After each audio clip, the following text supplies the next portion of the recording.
Adji Sarr tuumaalul kenn. Adji Sarr xamalu ko intéressé. Issa pour dalal sa xel.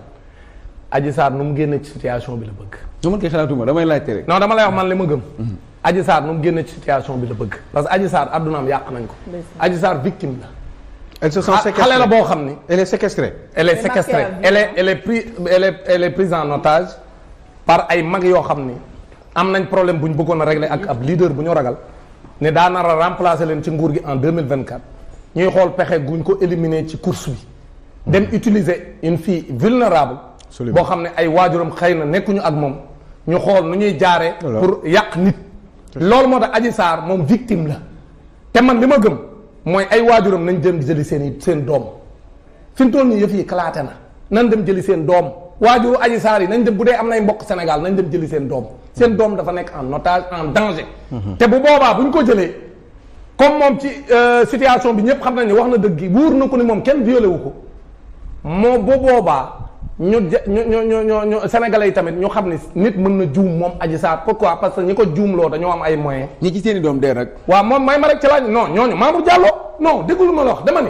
c'est Mamour Diallo qui est au cœur de cette affaire. yow loolu may ma laaj Assane Diouf démb ne xew mbaay li ma leen waxoon yëpp dara amu ci. yow di nga ko baal yow li nga xam ne moo xew nii yëpp. dama ne la may ma rek dama ni. man la loolu man la concerné man Dame Mbodj. xam nga lu ma gëm man. Adji Sarr victime la te victime dañ koy yërëm. man li ma gëm mooy Adji Sarr su fekkente ni position bi mu nekk mooy ak li mu wax ni moom kenn violé wu ko mais dañ koo utiliser dugal ko ci lii parce que dañ koo am luñ ko dig ba nga xam ne am na yaakaar te loolu lépp exploité nañ ko ba heure bii xam nañ affaire bi yàqu na Adji Sarr sénégalais yi war nañ ko mun baal parce que surtout que nday mbill gi nee na woon ci conférence de presse baal na ko n'est-ce pas nee na baal na ko ñëpp di ko dégg. d'accord maintenant kon li ma gëm mooy kin mënta baal nag. mooy ki nga xam ne mooy cerveau gang bi muy Mamour Diallo moom la procureur di jëli ni ko ràpp ci kaso. mais pourquoi Mamour Diallo kese. waaw mais non déglu ma mais may ma daal xoolal non bu waxee noonu day mel ni man dama ni moom kese la xoolal j'ai pas dit que Mamour Diallo kese la may ma rek dama ni non da nga may déglu dama ni la moom xamul tax parce que comme moom d'accord na moo waxal boppam bokkul ak ñeneen day am enquête mais moom Mamour Diallo procureur mën na ko jëli tëj ko ci kaso parce que moo waxal boppam léegi nag maintenant ñeneen ñi ci des ñi am ñoo àndoon ci complot bi ñëpp benn par benn éléments yi am yëpp ñu enquête leen bu ñu xamee ne ñoo tax fukki nit ak ñeent dee parce que nag mënoo fee def ay tappale pour éliminer sa adversaire ci ay tappale di dem jéem a naan da ngay taxal nit ni daa violé te violé wul ba fukki nit ak ñeent dee ci ndax sénégalais dañoo génn di manifester loolu ci yow ci say ay création yi bopp ba ay fukki nit ak ñeent dee ci kooku man jàpp naa ne ki ko def c'est extrêmement grave mun ñu koo bàyyi muy vaquer à ses occupations li ma gëm mooy Mamour Diallo bu doon nguur gi dañ koo teg ci yoon réew mi am justice comme nin jàppe ñeneen nin déglu woon ay audio mais Clédor Sène bi ñu koy jàpp mais benn audio la def te audio bi sax destiné wu ko ñu daal di koy jëli le lendemain 6 heures du matin 6 heures du matin dem këram moom ak Assane Diouf dem jël leen Guy Marius Sagna sax ma ca yoonoon nekkul sax ñu jàppale ko waa léegi kon luy tee Mamour Diallo def audio bu Sénégal gépp partagé léegi lan la procureur di xaar pour jëli Mamour Diallo peut-être mu ngi lay déglu mais daf ko war a jëli comme ni mu jëlee woon ñoom Assane Diouf bi ñu defee audio Pape Ndiaye loolu mooy dëgg bu kii waxee ba pare ma laaj la benn question loolu mooy dëgg man Biram vas-y waaw man dafa am foo xam daam jëlal naanal sa kaas bi suñu waxee ba d'accord ci loolu maanaam ñu ne enregistrement bi kii di wax nii kat identifié nañ ko Mamour Diallo la ba mu nekk lu leer pour man déjà tu es toujours sceptique hein hein tu es comme moi da nga non man awma ci scepticisme de parce que dafa am koo xamante ni dama ko déglu muy journaliste bu ma wóolu di Moustapha Diop mu ne kii ma dégg nii Mamour Diallo la parce que yàgg nañ koo invité ci rajo moom la moom mooy wax ko kenn werante loolu dama koo gëm ku dul tappalekat xam nga ne moom la léegi man lu ma jàpp mooy que parce que affaire de complot yaakaaruma ne audio bi moo tax ñu koy wax yàgg nañ ko wax man samay intervention yu njëkk li ma doon wax mooy que dossier bi warul woon a génn gendarmerie man loolu moo yàgg nekk su ma wax parce que bu ñu ñëwee nga nekk un enquêteur li nga xamante ne ni moo gën a fondamental ci dossier de viol nekk certificat médical bi waxul ne viol am na ñu génne kenn koo xamante ni dane moom témoin la ñu ne ko yow foo newoon mu ne damaa toogoon di xaar ñu violé ko ba pare ma yóbbu ko. c'est grave, c'est grave. day na waar. ma ne xam nga ñu ngi naan audio mais audio warul woon a génne tur Mamour Diallo. ca booy boobu bu ñu ko cuisiné woon gendarmerie. foofu la doon joxe tur Mamour Diallo. parce que mun loo yor 4x4 di circuler heure couvre-feu ci nu mu la neexee te amul lu nekk sa ginnaaw. loolooy dëgg. donc enquête bi bu ñu ko defoon normalement gendarmerie foofu la ñu doon génne tur Mamour Diallo. léegi nag comme génn na ci audio yi jaratul ñuy wër beneen audio bi doy na sëkk. jaratul ñuy wër beneen audio de bii doy na sëkk. te yow da nga ne 17e minute ak 18e minute. non man pour man loolu gënul importance ci li ma déglu li gën a garaaw mooy quand Mamour Diallo di que bu jeexee procès bi bu jàllee. dinañ la wutal passeport yóbbul. voilà tey Sénégal fii ñu toll nii di wax. amul kenn même le juge d'instruction bu yor dossier bi. ku la wax ne procès ku la mën a wax ne procès dina am garantir ko. même le juge d'instruction bu yor dossier bi fi mu toll nii. parce que dégloogul toutes les parties pour mën a xam lu muy décider. mais Mamour Diallo donc moom ci boppam. mënul xam ne. procès dina am dans 3 mois léegi nag bu nit toogee ne procès dina am dans 3 mois bu procès bi jàllee ñu defal la lii ak lële ça devient extrêmement grave.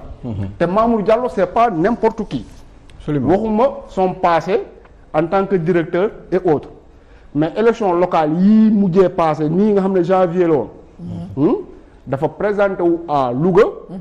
am ku ko soutenir ku tudd Aminata Mbengue Ndiaye jiite ab institution de la République. soutenir ko de manière officielle. donc mën nañu wax ne Mamour Diallo ci kaw pouvoir bi la bokk. donc moom bu toogee bay xalaat ne procès dina am maanaam li juge ba di décider ak li juge ba di décider amul solo mais procès dina am. kon maîtriser nañ agenda bi ça devient extrêmement grave. ça veut dire que maîtriser nañ agenda bi.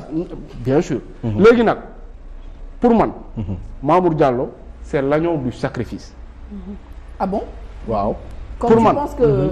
mais bien sûr rek déglu ko Mamour Diallo c'est l'agneau du sacrifice xam nga dafa am ku génn def une sortie te nekkul n'importe qui di Serigne Adji Sarr mu ne dafa waxtaan ak taalibeem mu ne ko wax ji yëpp ay fen la.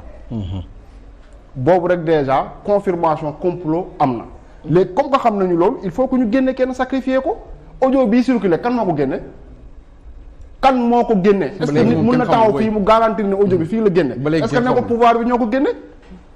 pour sacrifier Mamour Diallo. alors que complot bi mën na weesu Mamour Diallo ci kaw man doo mën a ci moom la yem de. je ne le crois absolument pas parce que président de la République moo fi taxaw 31 décembre mu ne am na dossier yoo xamante ni buñ balaa ñu ko nu mu tuddati càmbar dañ may woo laaj ma xool parce que am na dossier yoo xamante ni. boo ko càmbaree mu taal réew mi Ousmane Sonko placé wu 3e élection présidentielle bii passé yaakaar nga ne dossier am dinañ ko yëkkati noonu te président de la République yëgu ko. kon na nga xalaat ni Macky Sall donc pour man Mamour Diallo agneau du sacrifice. kon Macky Sall kon Macky Sall kon Macky Sall il faut ñu am kuñ ko jiiñ. kon na nga xalaat ni. Macky Sall di wax da nga jàpp ne le président la. waaw en tout cas weesu na Mamour Diallo. te man bu weesoo Mamour Diallo kan la mën a doon. xanaa président. kon xalaat nga ni loolu président mënu ci bañ a génn. ah mais nu mu ciy génn mënu si ñàkk génn. yow dama la xoolal. li ma la wax léegi nii li ma la wax nii léegi. bi sëñ Mountakha man kay li ma la wax léegi nii leer na nee naa la président moo toog mu ne. am na dossier yoo xamante ni kenn du ko càmbar. voilà daa may ko mu daaneel may ko mu daaneel. bu na lay taal réew mi man damay. day taal réew dama koy bloqué. Ousmane Sonko gis nga ku ko gën a placé fii au Sénégal koo xamante ni. dossier mën na taal élection présidentielle bi passé dafa rassembler plus de 700 000 voix classé wu à la 3e position. ñu ne tey jii nii Idriss Seck mi nekkoon 2e dem na wuyu ji président Macky Sall c'est lui le leader de l'opposition.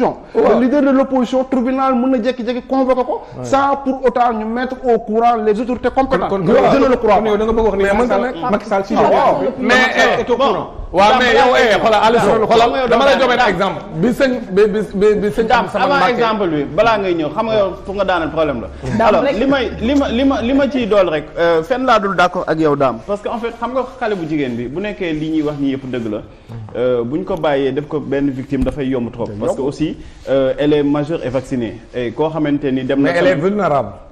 mais tout le monde est vulnérable. non tout le monde est vulnérable. c'est pas non tout le monde est vulnérable xam nga man lan laa nangu. amoon na peut-être occasion pour dellu ginnaaw.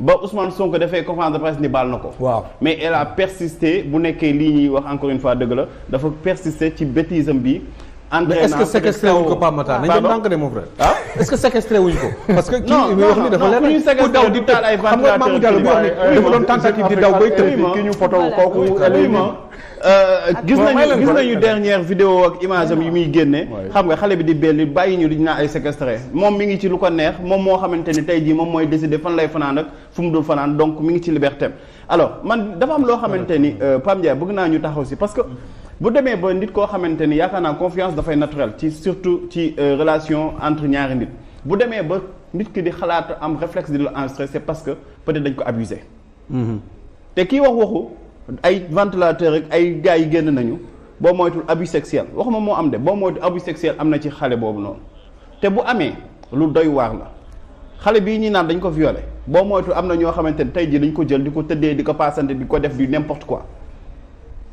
donc gis nga dafa am loo xamante ni tey c'est grave.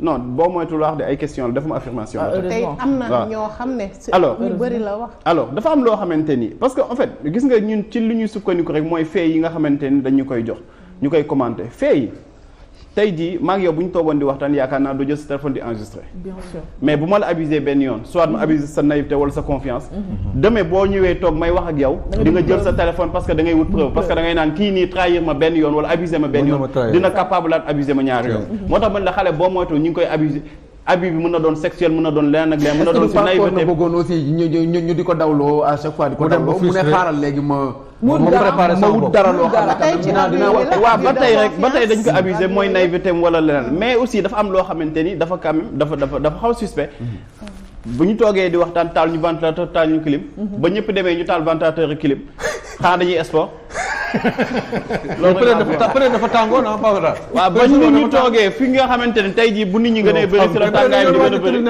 waaw d'accord man la bu nit ñi bëree si la tàngaay di gën a bëri tàngoor bu nit ñi bëree si la ñuy gën a bëri ci benn pièce mais bu nit ñi wàññeekoo xanaa fiir si la waree dugg mais boo niwee da ngay taal ventilateur wala kii xanaa da ngay sport mais pour sieste peut-être ah waaw d'accord mën na ne man nangul naa la ko